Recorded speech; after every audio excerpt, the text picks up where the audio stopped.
grand plaisir de nous retrouver, mesdames et messieurs. Bienvenue si c'est votre première fois de suivre cette émission. Première fois, énième fois, alors, vous ne serez pas dessus à la fin de cette émission. Obima Bredui, Obima Moto, Polele, Obima Moto, avec beaucoup de matières, beaucoup de connaissances. Une information, une formation. Tout à l'heure, divertissement, divertissement. Voici les jours, moi divertissement et Zalamokié, bien que tonton Mike n'a pas su Bambote. Merci beaucoup Nastev, merci beaucoup Henri, toute l'équipe, en tout cas Juma, Veko, Bandekonioso, Bénédicte Penaza Komo Naote. Merci beaucoup à vous Bandekonangai, l'actualité est tellement abondante. Na week-end Marambole Kane Belé, enfin Mokonzambo Kazui vaccin Moderna, balobaki trop, Mokonzambo Kazui vaccin te, Mokonzambo mais vaccin ou pas juste AstraZeneca te. Mokonzambo Kazui Moderna, tout ça quoi bâti, biso beto landaka na Moderna, tout kende na AstraZeneca. En tout cas, wana iza choix ya mutuna mutu même Mokonzambo Kazui vaccin na pourquoi a disponibiliser pe hôpital na bango et hôpital présidentiel au izara na cité ya Union africaine na pona ba ministre na personnalité mususu au balingi bazwa vaccin ba kendo zwa sali papel na ba congolais nyonso ba compatriotes moyen où est le plus efficace selon OMS même batutu ba médecin bazar lo ba que ce n'est que les vaccins bato ba monique ba sengeli bazwa jusqu'à présent ça obligatoire te bato ba monique et sengeli bazwa vaccin bazona bango vaccin information musupeza très crucial to le blanc penda mingité makambo culture mais sengana yebisabino we razo beta les 17 donc mercredi les 15 les 16 les 17 we raso na un concert na Zénith hein.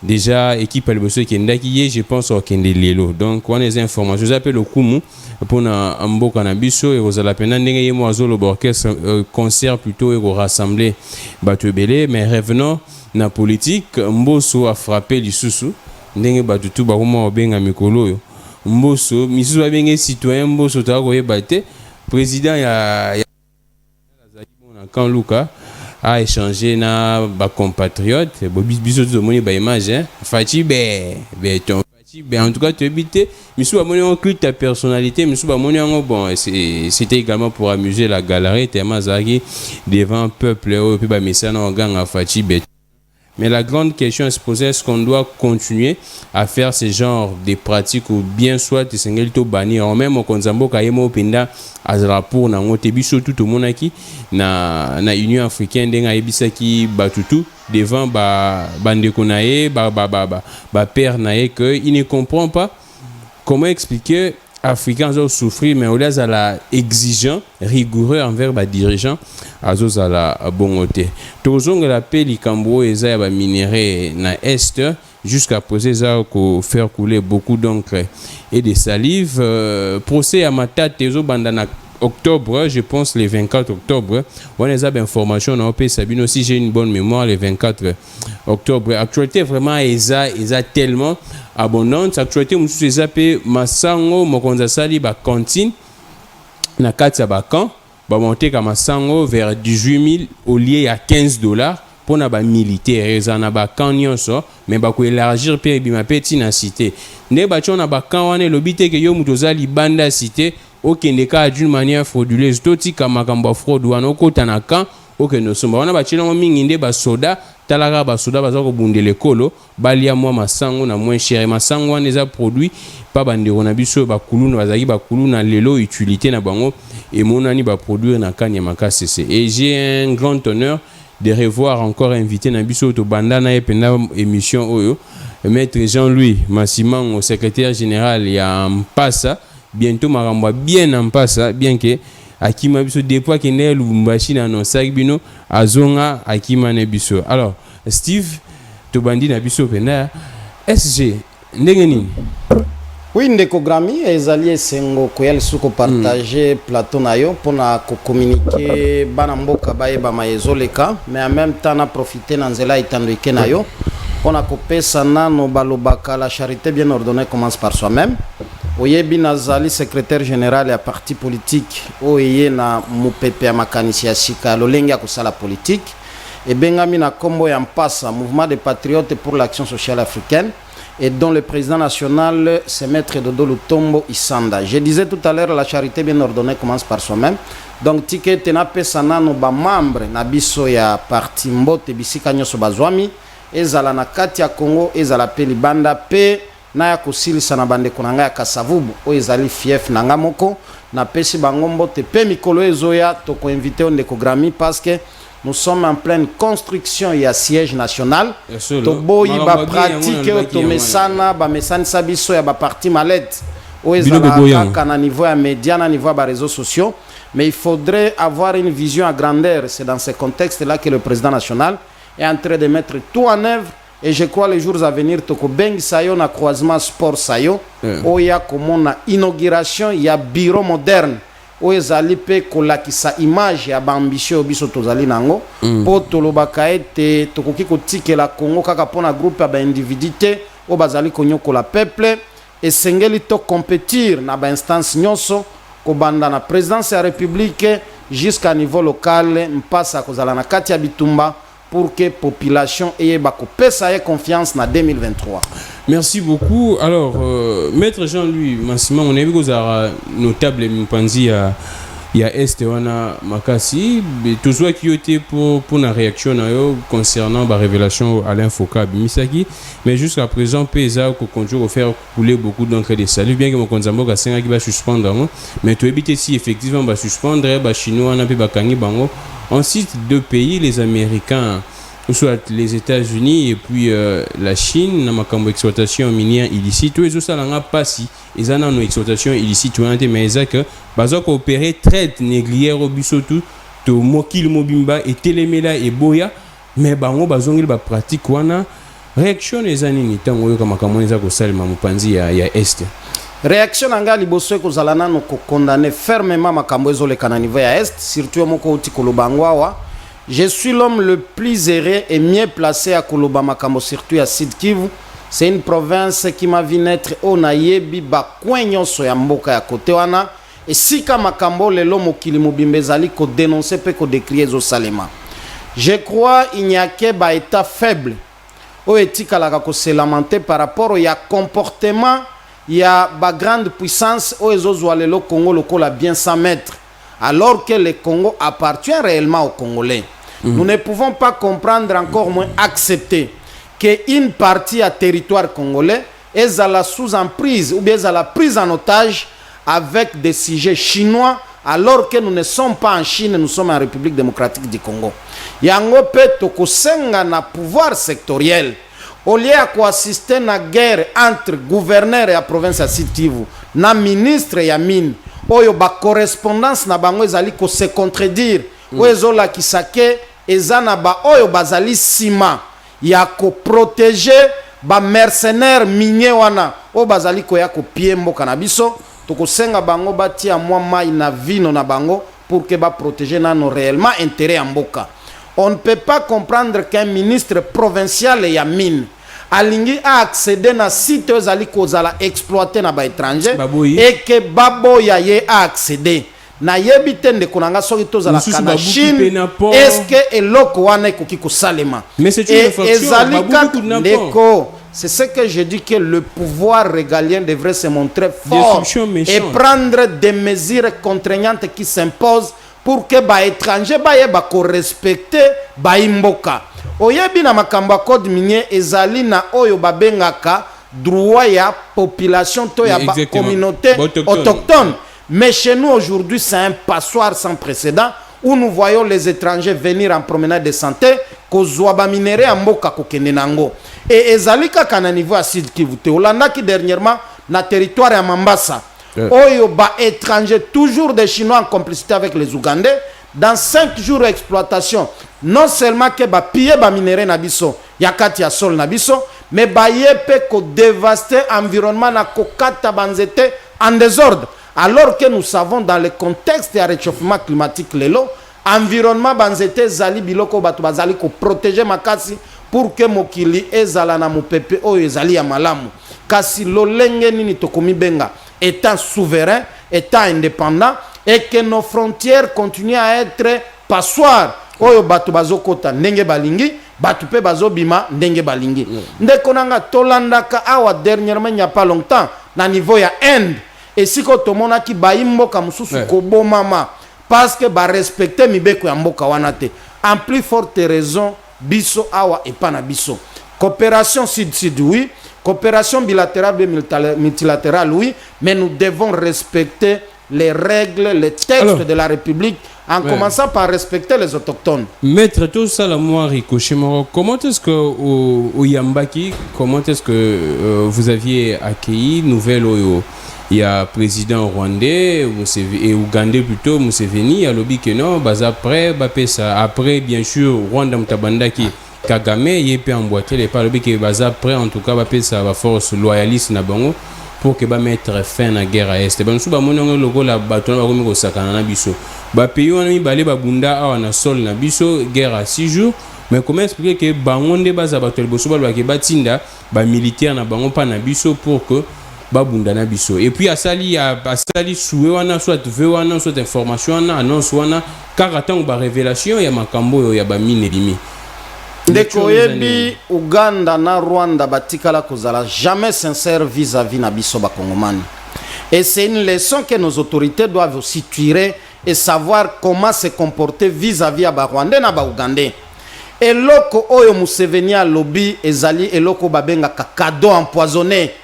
Azola qui sa intention ya bonne foi ya kosunga bino alors que lui-même est à la base ya déstabilisation ya partie est ya mboka tokomi tuna comment expliquer aux Rwandais en Ouganda on n'a jamais arrêté les Congolais être complice à déstabilisation ya bamboka wana mais c'est toujours les Rwandais les Ougandais oyo chaque jour na maezo le kana est ils sont totalement impliqués yo lobby likambo ya guerre ya 6 jours mais wanoke musika pendant la période ya Joseph Kabila tolanda eloko esala ke yena kamere basala nini bakabwana c'était toujours entrée ya Barwandais na partie est ya Moka avec comme prétexte koya kosunga biso pona kosilisa makambo ya est. Il n'y a pas longtemps les Ougandais en question ils ont eu à franchir notre frontière jusqu'au point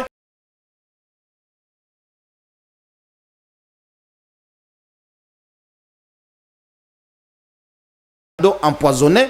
Nous devons nous prendre en charge en commençant d'abord par nous organiser en interne, que notre armée soit nettoyée na batu nyoso bazali infiltré na kati armée, que notre armée ezala na ba moyens conséquents ou ko permettre que bitumana tolongango. Il n'y a pas longtemps, nous nous sommes opposés ici na plateau na Yondeko, na arrivée à l'armée kenyane. Mais aujourd'hui, vous pouvez nous donner les résultats. L'armée kenyane est arrivée dans Nzela à contingent à les Nations Unies. Mais aujourd'hui, quel est le résultat? Nous devons éviter que le Congo soit un champ de bataille. Il y a un intérêt égoïste à certaines puissances étrangères. Et que nos pays voisins doivent aussi arrêter d'être utilisés comme des mercenaires en faisant la guerre par procuration. Dans la République démocratique du Congo, nous devons être dans le principe et la coopération bilatérale. S'ils ont besoin à Kokota na mboka na biso, ils doivent venir par la grande porte et non continuer à se moquer na biso tous les jours. Il n'y a pas longtemps, tangu ba décréter état de siège na Est, Olanda maloba ya Paul Kagame par rapport à la situation ya Est, o même à sekangwa lobie salami na professionnalisme te. Yango lelo oyo tokondima Uganda aya pour qu'il y ait lisusu ko enfoncer biso na kati ya libulu pour aya ko piller Congo davantage alors qu'ils sont là en train de piller tous les jours. Je crois qu'ils reviennent au pouvoir en place et nous l'avions toujours dit, nous sommes d'accord na mokonzi mboka et si ka eloko ya malamu ezo sala matosala nini to encourageaka. Mais nous le disons encore davantage d'organiser notre armée. Ce sont les États faibles qui se penchent na ba donation to na ba acte ya bonne foi oyezo bomba tromperie to manœuvre mususu ya mabe na sima et que le Congo devrait se considérer comme un État à part entier oyo esengeli organiser système ya sécurité système ya défense pe to la kisama kasi obiso tozali nango ya ko défendre intégrité territoriale. Alors, et que même pas un centimètre etikala na maboko ya Maître Jean-Louis Massimango, avant la question, mais na sa précision, on va pour ça, ma tête est les 24, mais plutôt les 25, excusez-moi, donc les 25 octobre. Mais car en parlant, il y a Est, on a tous pour que tous déclaration, il y a Bitou Keïta. Waza représentante, il y a secrétaire général, il y a Nations Unies, Awa. Sur le but que non, pour que tu mettre fin à la guerre, il y a Est, Sengeli, to armée n'habitué à la Makassi, tous en a réponse militaire proportionnelle. Logo là, en fait, les gens interprètent, Nandega Nabango, Missou Balobi qui a emboîté les pannes Adolphe Mouzito, Missou Balobi qui déclaration est ambiguë. Yo lecture les années temps où Bintou qui est taillé, Mutaza représentante, il y a secrétaire général des Nations Unies, le qui est tous à la réponse militaire d'abord efficace. Bien que l'état de siège, mais c'est tous à la réponse militaire efficace. Lecture nous en c'est une façon également pour l'état de siège échouaki ou bien non, Ndekogrami, au-delà de Koloba échec et tout réussite état de siège, nous disons que rien de nouveau n'a oyo représentant des Nations Unies Panabi soit lobby. Nous à l'époque on l'avait déjà dit Ndeko. Ceux qui ont na bonne mémoire, na yebi ozalaka na mémoire et à éléphant, ozali pe mutu ya ba archive. Vous vous souviendrez ici, je ne cessais pas de parler, il y a principe et réciprocité dans la relation internationale. Yangonde salaka ete voisin na yo et salaka ete bamboka bapaya e ba ko respecter bino. Et dans le cas d'espèce, si la RDC est bien organisée, nous devons appliquer même dans le contexte armé. Principe et réciprocité. Les Rwandais nous attaquent, nous aussi nous attaquons. Et nous venons sur la table des négociations. L'Ouganda attaque, nous attaquons. L'Angola attaque, nous attaquons. Et nous reviendrons sur la table des négociations, n'a armes égales. C'est ça la réciprocité, dans le droit international. Et que les loso qui a rappelé Oyo Baimbo Kabaloba déjà à l'époque, nous disons rien de nouveau. Mais ça devrait maintenant interpeller conscience à les dirigeants pour dire que voilà, Nations Unies, les lopé et lobby kepe bango ba échoué parce qu'il y a plus de 20 ans que nous avons ce système des Nations Unies ici et que le résultat est chaotique ou mitigé. Et nous savons tous, bazalaka na principe na bango que s'il n'y a pas de guerre au Congo, il n'y a pas de travail dans le système des Nations Unies. D'où il faut continuer à nous mettre, à nous assujettir dans cette situation à Est. Parce que Bango Pepo Bazwa Moussala. Mais nous disons donc, la communauté internationale ne peut pas avoir du travail sur les dos il y a 100 Congolais. Nous disons non. Les relations internationales sont régies par le principe. Nous avons un lien de collaboration dans le système des Nations Unies via le Conseil de sécurité où est en place force des Nations Unies dans le Congo. Mais nous devons évaluer l'efficacité réellement. Il y a force Wana. Ils ont été en Angola. Ils ont été chassés pour l'inefficacité na bango. Ils savent bien ce qui s'est passé au Rwanda où on a démontré une efficacité na bango. Bakende nano bamboka mususu lokola ba Afghanistan. Pourquoi bazo kende kunate? Pourquoi bazo kende na Irak te? Pourquoi bazo kende bamboka mususu ya Azite où ezali pe na situation pire et chaotique que biso bakende na Palestine. Ezali bisiko pe ba okiko sala musala malam. Mais nous disons au Congo, il est vrai, nous devons d'abord compter sur notre propre organisation avant ya kozela tozwa appui to soutien ya batumususu. C'est d'abord une question purement et organisation interne. Nous sommes d'accord na oyo ke Bintou Keïta a lobby dans le cadre à rappeler kakabiso prise de conscience, mais nous on l'avait déjà dit bien avant et je crois c'est une occasion aussi que ça soit pour na mokonzi ya mboka, que ça soit pour na ministre de la défense, que ça soit pour nos parlementaires. Au lieu de passer leur temps en train de se chamailler inutilement, en train de mettre en place des lois qui ne nous amènera nulle part. Moi parenthèse de pendant qu'à l'Est, il y a des problèmes, il y a aussi un député qui venait de déposer sa proposition de loi sur la polygamie en RDC. Où il a limité chaque mobile azala na sibasi. Voilà un peu la bestialité, excusez, accordez-moi le terme, de nos élus. Au lieu d'amener des lois qui vont faire que le pays est Kendeliboso, mais Bango Bazoya na ba loi ya distraction, ce sont des lois ya distraction qui ne vont nous amener nulle part. Nous allons passer notre temps ici en train de parler de la congolité, alors qu'à l'Est, les gens sont en train de mourir. Alors, nous allons passer notre temps ici en train de parler de polygamie, alors que Ramezo continue à Bisombo. Nous allons passer notre temps ici en train de kitisa pris à d'autres pour Bala, et que les Chinois, les Ougandais sont en train de piller totalement systématiquement sous les impuissants et l'État congolais, baminere na biso na niveau ya Est. Yangonde makambo esengela qui réellement les députés qui ont été élus se pencher nango. Et mais je me dis aussi c'est une occasion à rappeler la population baye banani oyo bakoki kopesa et bonga na niveau ya parlement. Ne votons pas seulement parce que mutoyeli biso polo. Les lois que Bapolo Ango Zala Alissus. Exacté. Parce que Moutoye Nali Puta. Exacté. Nous devons avoir un vote consciencieux, un vote responsable. Il y a bateau réellement qui représente l'image à Malamu Yambok. Merci beaucoup, maître. L'actualité est tellement belle. Mais maître, Bino n'a pas ça.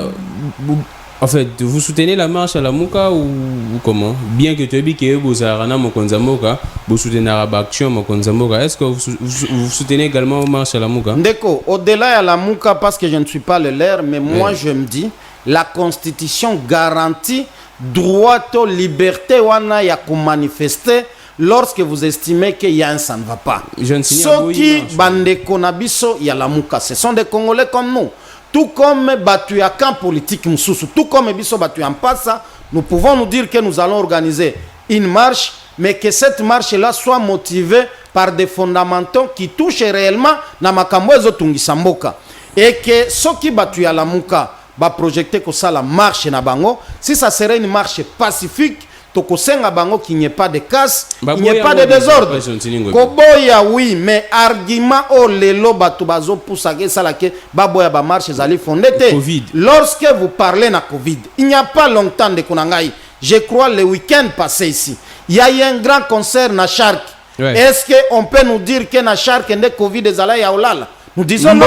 Il n'y a pas longtemps, on a vu le président de l'Assemblée nationale aller organiser un meeting à niveau ya Kanluka, malgré que Toyebi ke Moussalo Azanangona no ezali Moussale Belé.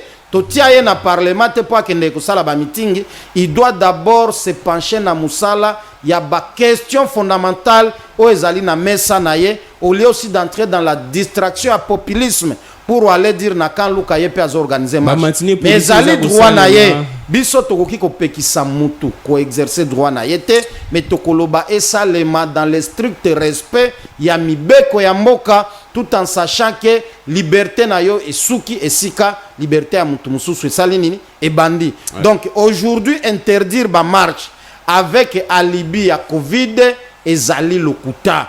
Nous pouvons encore accepter si le gouverneur estime que système na ye ya sécurité et qu'on a dans l'impossibilité, il y a qu'encadrer marche wana. Mais ça serait aussi un aveu d'échec lorsque l'autorité établie a lobby qu'il y a dans l'impossibilité à encadrer marche. Ça serait aussi quelque part pour la qui sa incompétence à la tête et à province, alors que nous savons qu'il a été élu gouverneur à ville pour protéger Bakinois. Tout ce qui c'est la question, maître, soutien peut belé la marche en tout le monde, bande quoi peut perdre balubi qui est barozalawana, Chadari personnellement selon nos informations, le barozalawana, c'est ce qui kuni, moi bah tu belé barozalawana. Au monde en monde ni, bah diembeli gara na moto à la muka. Bon, au-delà que diembela, c'est une bonne chose s'ils estiment qu'ils seront là. Je crois il revient à chaque Congolais de prendre une décision réfléchie en âme et conscience que l'oba était tika tokende to participer na marche wana to participer na ngote. Nous passe pour le moment likambo marche à le 15 ezali ko concerner bisoté, mais nous ne pouvons pas interdire batu basala nini bakine na marche. Nous avons des problèmes sérieux de konanga na oti ko yebiso likambo rame awa escroquerie ya millénaire ya siècle.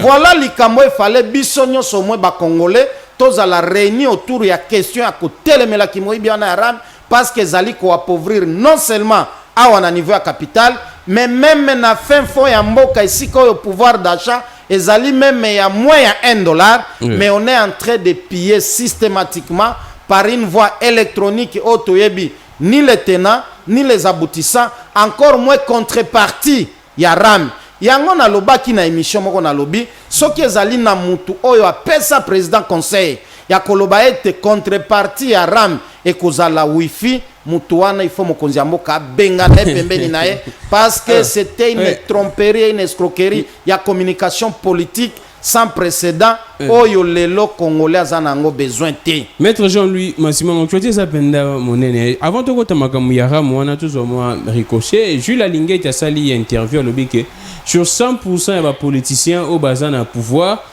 95% baba miyibi. Alors on venait clairement que 95% ba lingi mboka te car 5% de ba koki kozala na idée ya retombo la mboka 95% so baza ba miyibi. Déclaration ya Jules Alingé tango yokiango. Est-ce qu'il est permis de faire ce genre de déclaration ou bien c'est une observation étant qu'à ça là ba contrôle pour alerter également la population hein? Bon, au-delà de l'observation, vous savez que lorsque vous avez une grande responsabilité locale à IGF, et Sengelo vous avez la peine à droit à retenir. Mais nous, comme républicains, nous disons aussi où est la justice de notre pays. Parce que Gilles Alingé Tindazali responsable à contrôler Misolo et à l'État. Le Lengeni Misolo Zali kozala gérer et que si déjà il dit, et ce n'est pas sa première sortie médiatique. Exactement. Vous vous souviendrez à l'époque à Loba que Mini Bignon Sobazali na niveau Sénat sous silence cimetière à justice. Les lois aye koloba 90%. 95%, je vous dis, si on était dans un pays sérieux, certains ministres, donc, certains cadres politiques devraient démissionner. Et surtout, il fallait tous voir réaction. Il y a une union sacrée. Nous avons aujourd'hui un gouvernement de guerriers. Oyo Batubazo Salaba éloge Nango jour et nuit.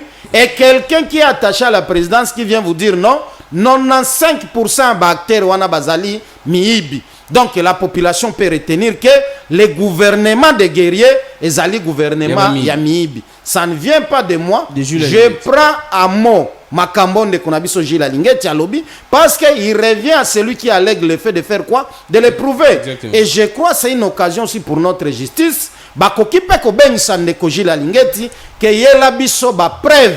Il y a 95% ya miibi bazali ba acteurs politiques au bazali ko kambamboka parce que nous devons éviter de laisser le pays entre maboko ya miibi.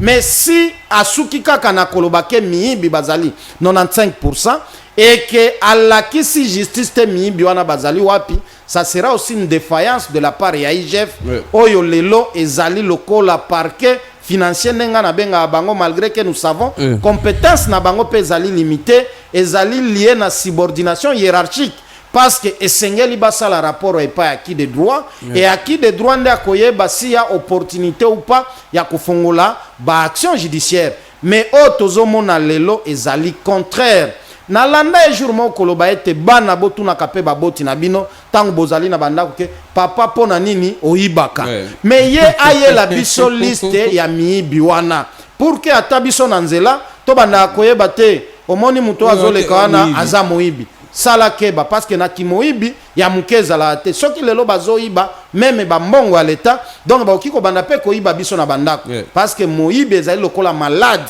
ozala na kati ya mutu soki nano azui traitement témoyatika kimoibi exacte maître kozwaka makambo ya IGF na IGF annoncé enquête pour na makambo ya RAM moyo alors que sengeli bientôt là enquête au Salema mais tant IGF annoncé ba enquête quelques heures après batu RAM va revoir de manière même yokata batu ba crédit c'est là dénote quoi qu'il y a effectivement Anguille sous roche dans ma cambouana. Comment expliquer que non, tant qu'à IGF a annoncé banquette, bah on va lui non il a 6 mois et comme il 10 mois, bah bandoro 4 après on a téléphone 3G, 4G, bah on a $1 par mois et comme je pense 0,75 par mois, bah tout il y a 2G 1 première génération, bah l'on a na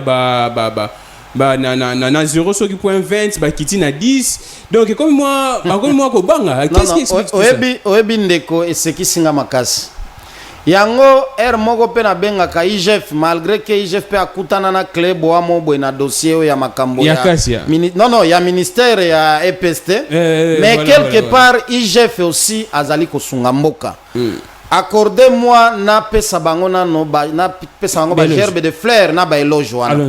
Comment expliquer boyeli biso RAM Or balobaka trop d'impôts, ti d'impôts. Et on ne peut pas avoir ni une taxe ni un impôt sans que zalana soubassement nango juridique. Yango tokotuna ndeko na biso kibasa. Parce qu'il s'agit de lui, c'est le ministre à secteur Wana. Il peut nous dire, il a tiré ses pouvoirs dans la législation nini. Ce qui peut député na biso bazali sérieux vis-à-vis du peuple congolais.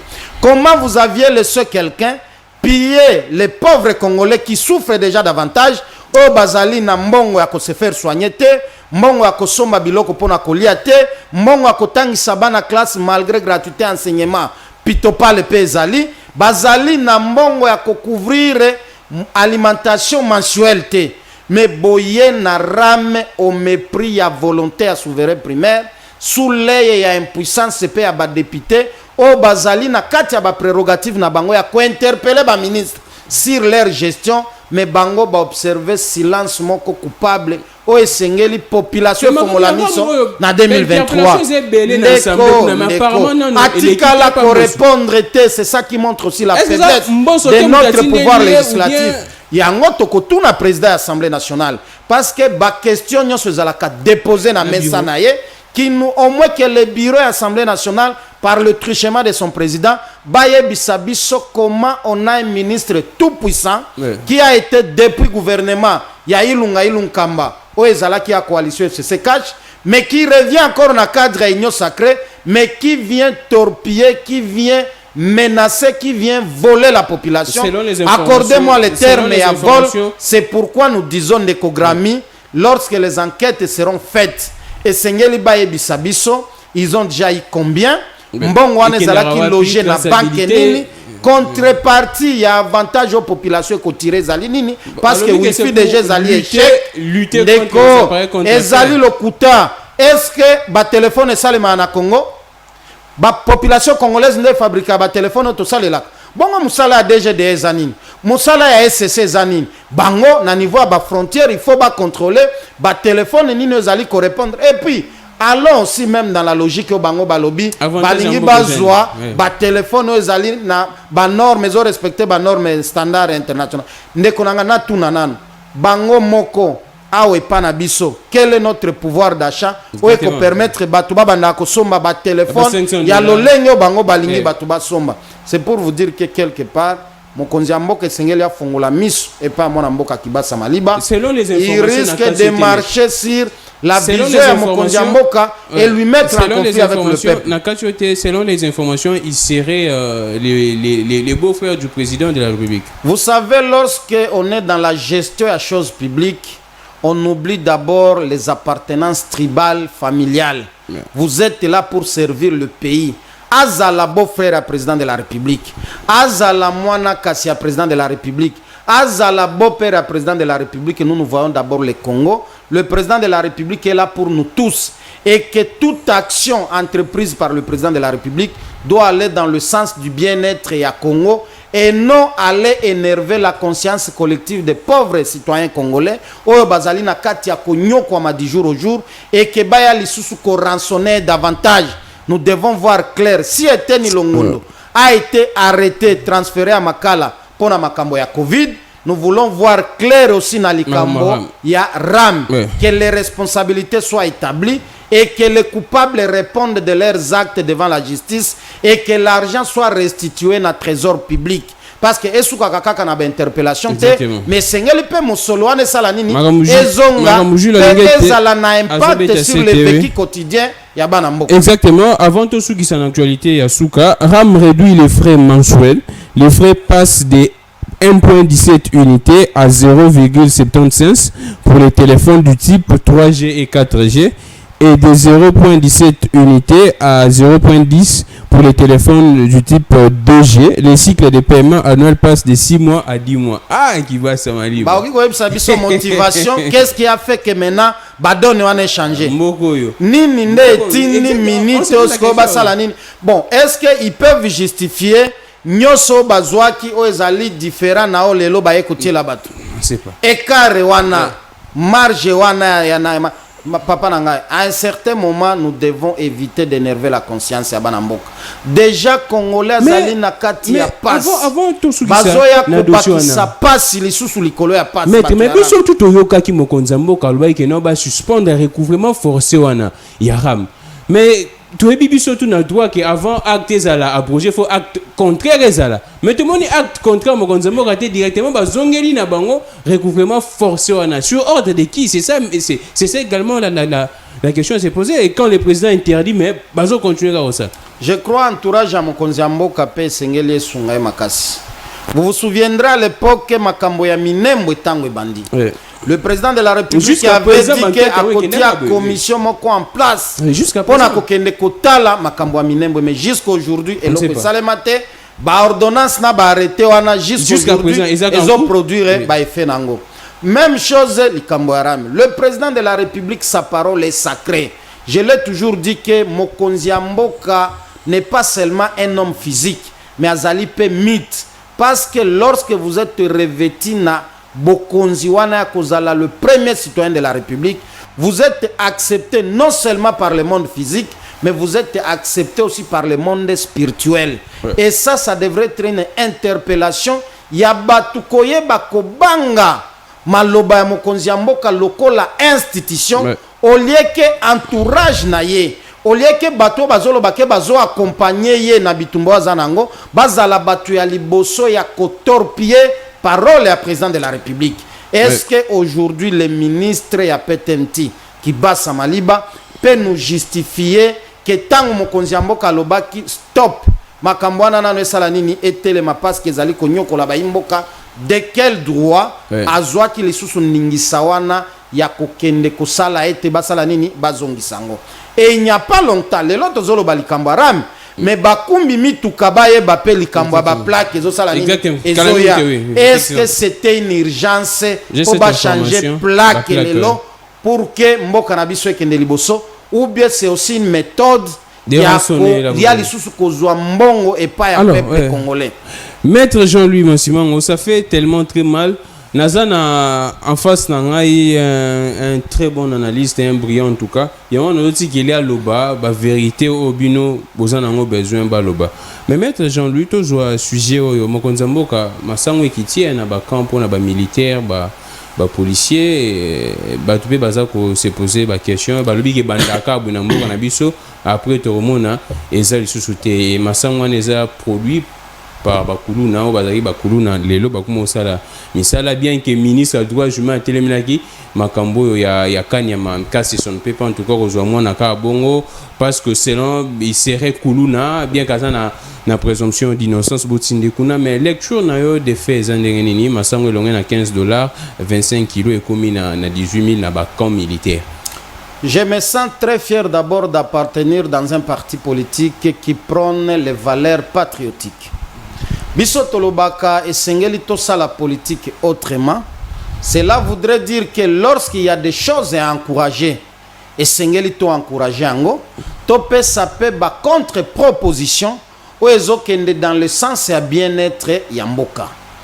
To bandi nano na kopesa longonye pa ya mokonzi ya mboka et tous ceux-là qui ont contribué pour que le makambo akanya makase se ekoma réalité. Je crois que c'est une bonne chose à condition que ozala o vivre na planète mususu sans que ozanga ko reconnaître mérite ya masangu lelo ekiti ekomi 18 000 ou 19 000 c'est une bonne chose. Mais est-ce qu'il suffit seulement ya ko se limiter na kokumisa parce que tout moni ba ebisi biso masangu ekiti, ou bien il faut encore apporter une pierre de plus ou ko sala que action wana est durée dans le temps. Parce que vous vous souviendrez, ce n'est pas la première fois. Exactement. Tokutana na ba euphorie ya lolenge wana dans le sens ya bien-être. Même banda kwa ba militaire na kancha chez banda ki peka jusqu'à présent. Oyebike na mboka oyo. Tangu mokonzi ya mboka la ki makambo ya bandako et pas ba sinistre na est. Exactement. Tobete maboko ezalelo kwa malamu. Après. Mais quelle a été la suite? Je crois que vous avez le résultat. Longo, c'était aussi un offre à soulagement. Oyo batu baloba ke makambo ya nzale nini esili. Mais nous prions à ce que cette fois-ci, la production ya Kanyama KCC ezala lokola production ya Bukangalonzo te.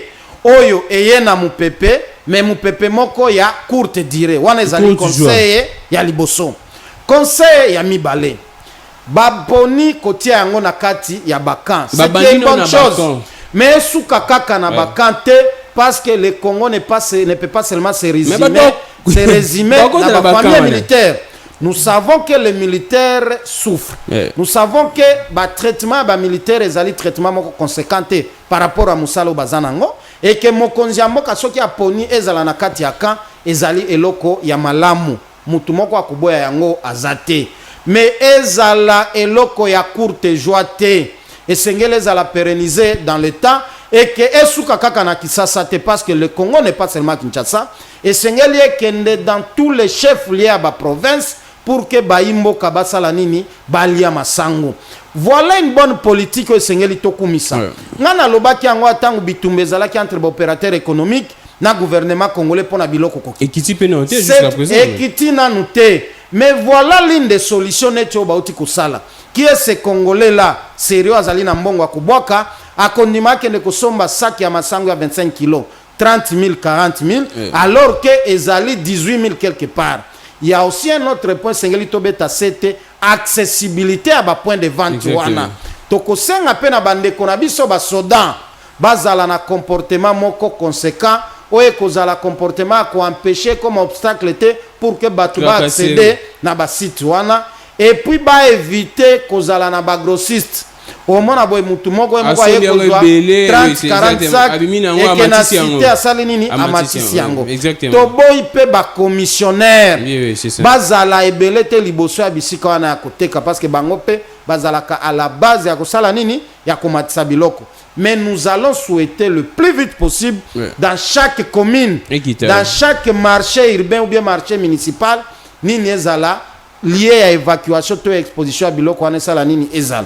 Ezali eloko malamu mutu moko okikoboya ngote et kotipe na ba actif ya président de la République. Beaucoup, mais tout en sachant que ce que sombi masango kolia yango pamba te esengeli pe biloko surgelé ndenge balaka biso sala nini avion toki kokoso ba compagnie BLP qui ekangi et suspendre ba vol zali parce que ba nombre à vol et sala nini comme réduit ba kilo pe kiti à part ba kilo ko kita ba matsi pe nombre dans l'italo ya ba kilo le na $2 comme na $5 pour 1 kilo esengeli pouvoir ya l'état et renforcer capacité na système à contrôle pour que aille ba ko encadrer biloko nyonso wana yo kokota lokola baaki Maître Jean-Louis parce que tobo sana tende konangai na beta kasete et kozala le 30 décembre 2023 na 23h59 élection esengeli ezala soki mokonzi ya mboka kozwa deuxième mandat coup de chapeau soki akozwa deuxième mandat teke mutu mususu akozwa coup de chapeau dans tout ça la nation le peuple la nation gagne. Merci et beaucoup, que nous insistons que le pays ne soit pas pris en otage par un îlot de jouisseurs au détriment de tout un océan à population dans la misère. Esengeli mokonzi ya mboka na baye nyonso bazali ko accompagner président de la République va travailler réellement pour la bonheur à Congo. Merci et le peuple beaucoup, Maître Jean-Louis Massima. On s'en est fini pour aujourd'hui, mais un dernier mot sur ça dans Loba Loba. Bien que premier plutôt porte-parole du gouvernement Patrick Mouyaya a dit clairement que non gouvernement Makambwa Seni a au côté tangote composante va se surpasser ça la Makambo ça là va payer sa biso de plus vite que possible. Non, parce que Pessinga mot de la fin Tikana on a félicité cette fois-ci président et assemblée nationale ou à l'obia kosala bons offices pour que ba dégager esprit consensuel na bande konabiso ya ba confession religieuse parce que je l'avais déjà dit à l'époque. Attitude yambo so non ils allaient attitude ya malamu na lobake non au-delà ya makambo ke nango na kaluka na lobi il doit éviter de se lancer aussi dans le populisme.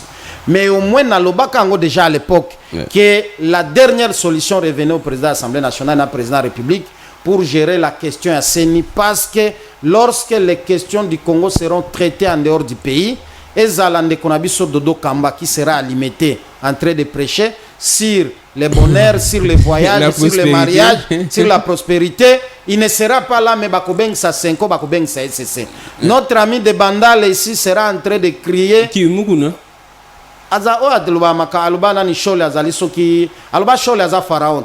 Je crois c'est bien lui le pasteur Mokondi. Il sera chez lui à Bandal en train de prêcher aussi de sa propre marque na koloba makambo Renaissance alors que les questions du pays seront traitées là-bas. Merci. Et je l'avais dit même pas bande konabiso ya Nkamba bakimbangisi. Ils seront au Congo central.